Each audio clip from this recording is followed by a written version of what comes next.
Hello friends, આજે આપણે કાઠિયાવાડી લસણની ચટણી બનાવીશું. તો એના માટે 10 થી 15 નંગ જેટલી આપણે લસણની કળી લઈશું. 1 ચમચી જીરું એડ કરીશું. 1 ચમચી લાલ મરચું પાવડર એડ કરીશું અને આપણે ખાયણી દસ્તાની મદદથી આને પેસ્ટ વાટી લઈશું. તો આ રીતે આપણે પેસ્ટ વાટી લેવાની છે. આ ચટણી આ રીતે વાટેલી જ સારી લાગે છે.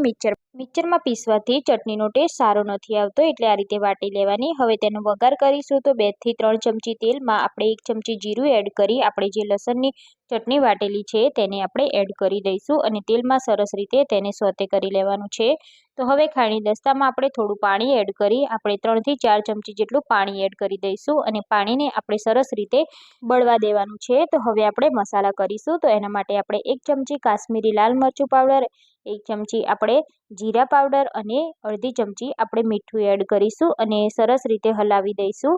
તો અહીંયા 2 થી 3 મિનિટમાં આપણી ચટણી રેડી થઈ ગઈ છે, તમે જોઈ શકો છો.